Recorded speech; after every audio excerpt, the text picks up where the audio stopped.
ప్రసారాలతో సభ్య సమాజాన్ని అవేర్నెస్ చేయడానికి మేము ముందుంటాం. మధుసూదన్ రెడ్డి గారు, గత కొన్ని రోజులుగా ఈ సమ్మర్ వెకేషన్ గురించి మాట్లాడుతున్నాం. మీరు government junior lecturers association president, Telangana ఉద్యమంలో పాల్గొన్నారు, ఎన్నో చూశారు, చాలామంది గవర్నమెంట్ని చూశారు. అసలు తెలంగాణ రాష్ట్రంలో ఇంత బరి తెగించి ఒక గవర్నమెంట్ జీవోను వైలేషన్ చేస్తున్నారంటే అధికారులకి నిజంగా నిమ్మకు నీరెత్తినట్టు కూర్చుంటున్నారా? ఎవరి పలుకుబడి, ఎవరు వెనకాల దీని మొత్తం కథా స్క్రీన్ ప్లే విలన్ ఎవరంటారు అసలు మధుసూదన్ రెడ్డి గారు?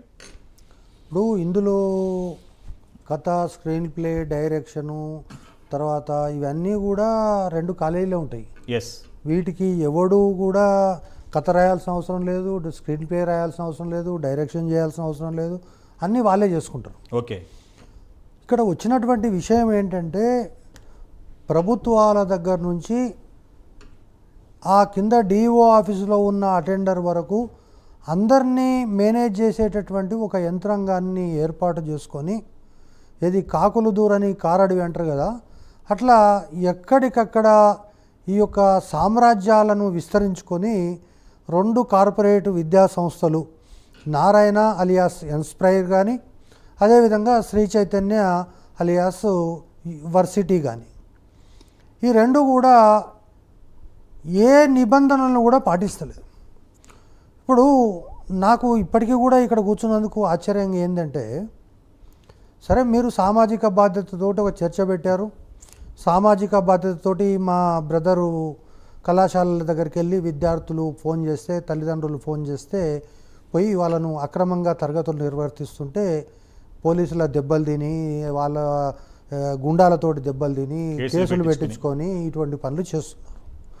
మరి మీకు కనిపించినంతగా మరి ఇంటర్మీడియట్ బోర్డు అధికారులకు ఇవన్నీ కనిపిస్తలేవా? అసలు వాళ్ళు ఈ భూప్రపంచంలో ఉన్నరా లేరా, లేదా వాళ్ళ అధికారులు ఉన్నరా లేరా, లేకపోతే అసలు ఈ శ్రీ చైతన్య నారాయణకు బారాకూన్ మాఫు వాడు ఏమన్నా చేసుకోవచ్చు, అవసరమైతే పిల్లవాడిని 6వ ఫ్లోర్ నుంచి కిందికి పడేసి చంపి, పోరానైనా నువ్వు సచ్చినవు పో, అయిపోయింది, కావాలంటే నీ పేరెంట్స్కి 5 లక్షలు పడేస్తా పో అనేటటువంటి పరిస్థితి, సెటిల్మెంట్ చేయడం అనేటటువంటిది ఇంత దారుణమైనటువంటి పరిస్థితి ఉంటే, పోనీ దీనికి ఏమైనా చట్టం అనుమతిస్తుందా? పోనీ ఇంటర్మీడియట్ బోర్డు అధికారులు స్పష్టంగా సమ్మర్ హాలిడేస్ ప్రకటించడము, 29 లాస్ట్ వర్కింగ్ డే, జూన్ 2 వరకు ఏ కళాశాల కూడా తెరవడానికి వీల్లేదు, కిటికీలు కూడా తెరవడానికి లేదు, మీ యొక్క డోర్స్ తర్వాత కిటికీలు కూడా తెరిచి ఉంచడానికి వీల్లేదని చెప్పి చాలా స్పష్టంగా మీరు చెప్పినట్టుగా జీవో ఇచ్చారు. మరి కిటికీలు తెరవనటువంటి కాలేజీల్లో ఈ విధంగా పెద్ద ఎత్తున పోయి కాలేజీలు క్లాసులు నడుస్తూ ఉంటే, ఒక వ్యవస్థ ఈ విధమైనటువంటి దోపిడీకి పాల్పడుతూ ఉంటే, ఈ విధంగా ఫీజులు వసూలు చేస్తుంటే, వీళ్ళు ఏమన్నా సర్వీస్ చేస్తుండ్రా విద్యార్థులకు? ఏమీ లేదు. సో ఈ విధంగా నువ్వు ఏ విద్యార్థినన్నా అడుగు. నేనేమంటున్నా, ఈరోజు ఇంటర్మీడియట్ విద్యామండలి కమిషనర్కు నేను ఛాలెంజ్ చేస్తున్నా, మీరు ఏ కాలేజీ కన్నా వెళ్ళండి, అక్కడ ఉన్న పిల్లవాడిని, ఒక 20 మంది ఉంటారు కదా, ఒక పిల్లవాడిని అడగండి, మీ ఇంట్రెస్ట్తో ఈ కాలేజీకి వస్తున్నారా, లేకుంటే మీరు బలవంతంగా వస్తున్నారా అంటే, లేదు సార్ మాకు అందరికీ ఇక్కడ ఇంట్రెస్ట్ అంటే, మీరు ఎలాంటి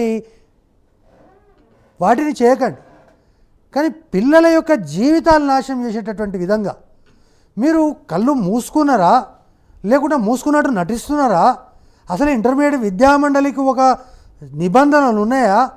ఎందుకు మీ యొక్క కార్పొరేట్ కళాశాలల యొక్క వీరంగానికి మేము నటిస్తూనే ఉంటాము, మేము తిట్టినట్టు చేస్తుంటాము, మీరు ఏడ్చినట్టు చేయండి అనేటటువంటి పద్ధతుల్లో ఎందుకు ఇంటర్మీడియట్ విద్యా కమిషనర్ వ్యవహరిస్తున్నాడు అనేది నా యొక్క సూటి ప్రశ్న. సార్, తెలంగాణ ఉద్యమంలో మీలాంటి ఎందరో మేధావులు ఉన్నారు. విద్య కోసం, నీళ్ల కోసం, నియామకాల కోసం మీరు ఉద్యమాలు చేశారు, రాష్ట్రాన్ని సాధించారు, మీరు కూడా అందరూ పాల్గొన్నారు, రాష్ట్రం సాధించారు. ఇంత బరి తెగించి హైదరాబాదు నడిబొడ్డులో ఇంత కార్పొరేట్ కుకట్పల్లి, మియాపూరు, శేర్లింగపల్లి, ఇప్పుడు సతీష్ రావు గారు ఉన్నారు, వారు కుకట్పల్లి శేర్లింగపల్లి నియోజకవర్గంలో సీనియర్ లీడరు. ఇంత సీఎం కూడా హైదరాబాద్ నగరంలోనే ఉంటారు. ఇక్కడ కిషన్ నాయక్ అనుకుంటాను, మేడ్చల్ డిఐఓ, వారికి మన పవన్ కుమార్ కూడా పంపిస్తే రిటర్న్గా ఇవ్వండి, మాకు పైనుంచి ప్రెజర్ ఉందన్నారంటే, ఈ సీఎం రేవంత్ రెడ్డి గారికి నిజంగా ఇంటెలిజెన్స్ రిపోర్ట్ వెళ్ళట్లేదంటారా? ఈ ప్రైమ్ లైన్ వేదికగా మీలాంటి మేధావులు, విద్యార్థి సంఘ నాయకులు ప్రత్యక్ష ప్రసారం చేస్తున్నాం, లైవ్ ఇస్తున్నాం. ఇంత బరి తెగించిన ఈ వ్యవస్థలో రేవంత్ రెడ్డి గారు ఎందుకు స్పందించరు? ఆయన హోంశాఖ ఉన్నారు, ఒక్కసారి మీరు కూడా గతంలో చెప్పారు, 2 కాలేజీలు కుక్కటపల్లి మియాపూర్లో కనుక సీజ్ చేస్తే మొత్తం 5 నిమిషాలు వీళ్ళందరూ ఎవరో బట్టలు సదురుకుని వెళ్ళిపోతారు. వీళ్ళు ఎందుకు చెయ్యరండి? ఎందుకు అంటే ఒక్క మాట అండి, పేరెంట్స్ ఏమన్నారో చెప్పమంటారా? డిఐఓ స్థాయి నుంచి సీఎం స్థాయి వరకు అది ఎవరున్నా వీళ్ళు ముడుపులు ఇస్తున్నారు, అందుకనే చర్యలు తీసుకోవట్లేదు అంటారు. దానికి మీరేమంటారు? నేనేమంటున్నానంటే ముడుపులు ఎవరికి ఇవ్వాల్సిన అవసరం కానీ ఎవరికి తీసుకోవాల్సిన అవసరం ఎంత ఉంది ఏం కథ అనేది వేరే విషయం. ఓకే, నేనేమంటున్నా, సీఎం గారు సరే బిజీగా ఉన్నారు, ఈరోజు అహ్మదాబాద్లో ఉన్నారు, రేపు సెంట్రల్ యూనివర్సిటీ, ఇటువంటి విషయాలన్నీ చాలా ఉండొచ్చు. ఈ రాష్ట్రంలో ఉన్న ప్రతి శాఖకు ఒక బాధ్యత అనేటటువంటిది ఒక సెక్రటరీ ఉంటాడు, అదేవిధంగా ఒక డైరెక్టర్ ఉంటాడు. అంటే ఇంటర్మీడియట్ బోర్డుకి ఒక సెక్రటరీ ఉన్న తర్వాత అవును, సెక్రటరీ కిందల్లో ఉన్నటువంటి డిఓలు ఇప్పుడు ఎవరైతే మీరు కిషన్ నాయక్ అని చెప్పారో, అదేవిధంగా ఇంటర్మీడియట్ విద్యాశాఖలో ఉన్న హైదరాబాద్, రంగారెడ్డి, మేడ్చల్ డిఓలను పిలిచి మీరందరూ కూడా కాలేజీలను ఇనిషియేట్ చేయండి, ఇన్స్పెక్షన్ చేయండి. ఒకరోజు ఇన్స్పెక్షన్ చేయమంటే వాళ్ళు చేయకపోతే చర్యలు ఒకరి మీద తీసుకుంటే అందరూ సెట్ అవుతారు కదా. Yes. కానీ ఎందుకు చేయట్లేదు? అటువంటి ఉత్తర్వులు ఎందుకు రావట్లేదు? పేరెంట్స్ అందరూ కూడా ఒకటే చెప్తున్నారు సార్, సీఎం స్థాయి వరకు కూడా కార్పొరేట్ లాబింగ్తో పనిచేస్తున్నారు, వీళ్ళు పార్టీ ఫండ్లు ఇస్తున్నారు, అందుకనే వీళ్ళు మా మీద యాక్షన్ తీసుకోవట్లేదు. పేరెంట్స్ పదే పదే ప్రైమ్ నేని వేదికగా ప్రతి కాలర్ అదే చెప్తున్నారు. మళ్ళీ మీతో మాట్లాడే ముందు ఒక కాలర్ ఉన్నారు, రంగాప్రసాద్ గారు అనంతపురం నుంచి. నమస్కారం అండి.